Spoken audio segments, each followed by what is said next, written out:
Good morning, everyone. Dr. Victoria Scarbo here, speaking to you from the Seeds of Transformation Healing Center in Wareham, Massachusetts. Today is Saturday, May 8th, or Sunday, May 9th, if you're in Australia and New Zealand.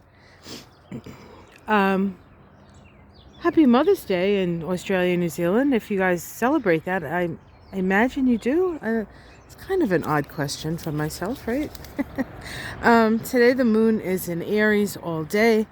Very active moon today, making a lot of aspects. It makes a supportive aspect to the north node of the moon. So the moon makes a supportive axis to its own moon, to its own node.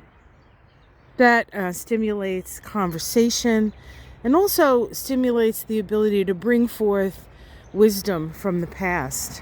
So that's always a nice combination. The moon does make a conjunction to Chiron, so we can be sort of dealing with, working with, talking about, looking to heal those chironic wounds of Aries, wounds of identity, perhaps, wounds of toxic masculinity, wounds of not being able to stand up for yourself, things like that. I'm taking you along the side yard because my neighbor's lilacs are starting to bloom, and it's kind of a nice area to walk. Here's some of them. They're not quite smelling yet, I don't think, because they haven't quite opened. My neighbor has quite the green thumb. All right, so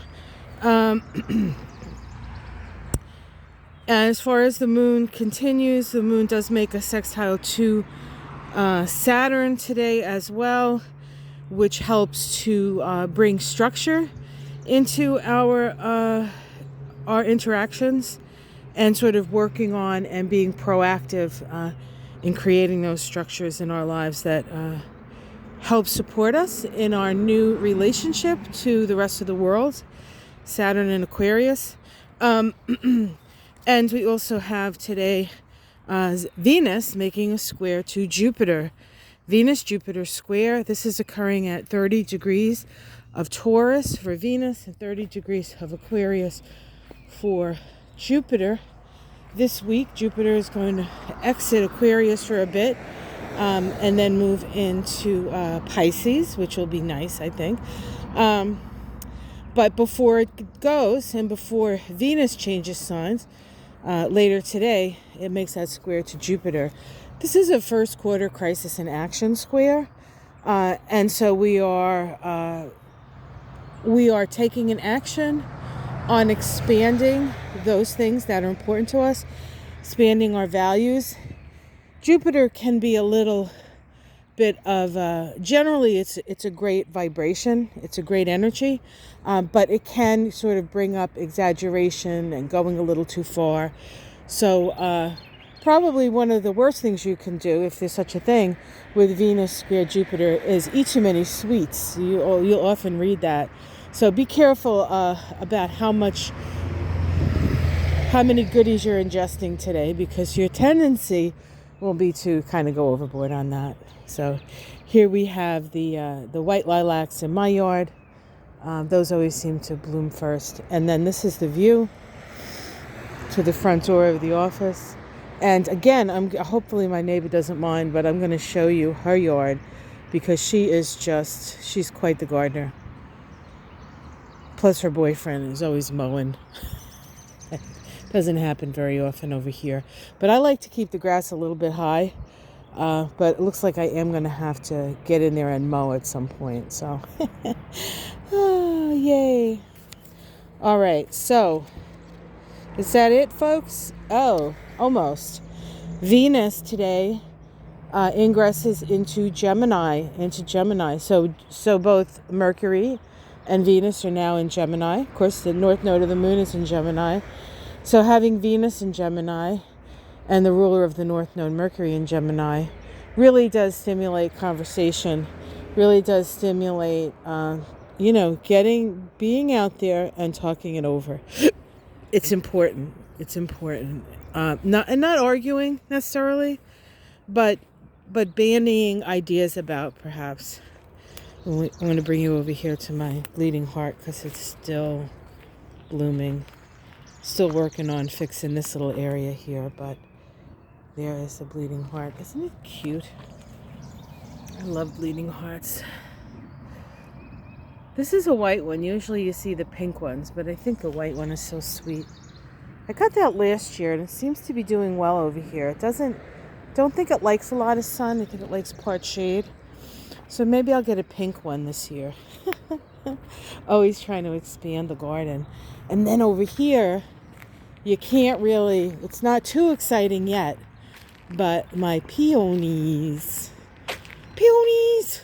are coming up. Those are peonies back there. I think those are the white ones with like the pink, like lacy end. And then over here, hopefully it's coming up because this is a little dark spot over here. Yes, there's my peonies back there. I don't know if you can see them. I don't know if I'm sure. Yeah, they're there right in the middle of the frame.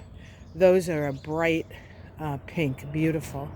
And these are some lilacs.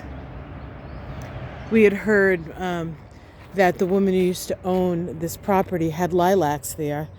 And the person who bought the house from her, this was the owner before the guy we bought it, the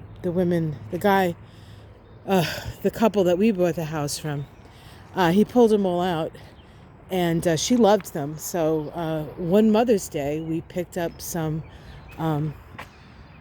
white lilacs, and I planted them there in honor of Grandma Gert, who used to own this house. She lived here for 50 years. She actually died in the house as well. So she's very connected to the house and will often visit. So there's the apple tree that is a visitor. I don't think she ever quite left. So those are blooming now, the apple blossoms. Lovely, lovely, lovely. And maybe we can see over here. Oh yeah, so that bush right in front of you, that's the wisteria. Which, if you're going to grow in your yard, make sure that you stop it from going all over the yard, which is what happens in this yard. It's beautiful, but it's a real pain. It's very invasive. I think wisteria came from Japan and was not native to here, so it sort of takes over.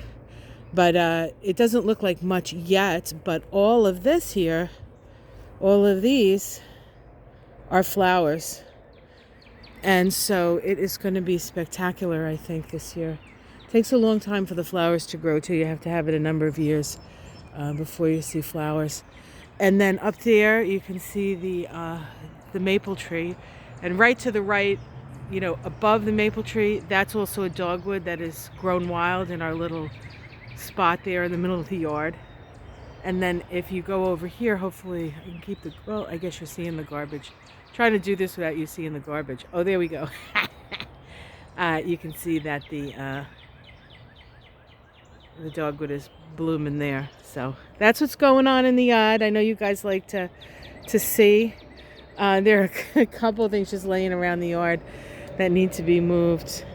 And we had a really intense windstorm, and we had this.